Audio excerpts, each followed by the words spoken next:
માળિયાહાટીના પંથકમાં વરસાદ ખેંચાતા ખેડૂતોમાં ચિંતા વ્યાપી ગઈ છે. વરસાદના લાંબા વિરામ બાદ પાક પર સૂકાની અસર દેખાવા લાગી છે. મગફળીનો પાક 2.5 મહિનાનો થયો હોય સૂયા દેખાવા છતાં વૃદ્ધિ મંદ પડી છે. વરસાદ ઓછો પડતા ખેડૂતોએ કૂવામાં મોટરો મૂકી પાણી પાવાનું શરૂ કર્યું છે.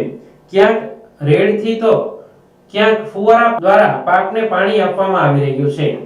જગતનો તાત પાક બચાવવા દિવસ રાત ખેતરમાં હાજર રહે છે.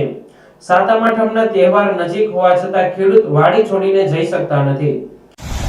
રત્નભાઈ ભલેજિયા ગામમાં બેસા પણ માંડવી હતા ને હુકાય છે, વરસાદની જરૂરિયાત છે, હુયા બે હગે નહીં, ફૂલ છે નહીં, તો ભગવાન આમ મહેરબાની કરે વરસાદ થાય તો આમાં કંઈક ખેડૂતને થાય. બજાર ભાવ કંઈ આવતો નથી, એટલે કરવું શું? આમાં ખેડૂતને બહુ તકલીફ છે. પાવત પૂરતો આપે એવી અમારી માંગ છે. ટોલુભાઈ સિસોદિયા ગામ માળિયાહાટીના.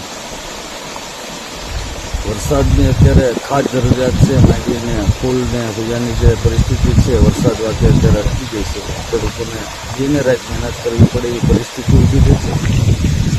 પાણી તો હાલના તરીકે છે જ પાવા પૂરતું, પણ પાછળના દિવસોમાં કુદરત જો વરસાદ ન આપે તો ખેડૂતોની બરબાદીના પાયા ઊભા થાય. કુદરત જો વધારેમાં વધારે વરસાદ આ વિસ્તારના તાલુકામાં થાય, કુદરતમાં માંગણી લાગણી છે તો ખેડૂતોને 2 પૈસા મળે એવી કુદરત પાસે આધારિત છે એવી અપેક્ષાને આશા રાખીએ. કુદરત જે કરશે કંઈ પણ સારું જ કરશે. ખેડૂતોના ચહેરા પર ચિંતા અને થાક સ્પષ્ટ દેખાઈ રહ્યા છે. આગામી દિવસોમાં વરસાદ નહીં પડે તો પાકને મોટું નુકસાન થવાની શક્યતા છે. ખેડૂતોએ કુદરતને વરસાદ માટે પ્રાર્થના શરૂ કરી છે. મારું નામ રાઠોડ વિપુલ, માળિયાહાટીના ગામ. અત્યારે પરિસ્થિતિ એવી છે કે કુદરત ખેડૂતથી રૂઠી ગયો છે. અત્યારે ખેડૂતને મગફળીની અંદર સૂર્યા ફૂલ અવસ્થાએ પાક છે, તો અત્યારે ખરેખર ખાસ વરસાદની જરૂરિયાત છે.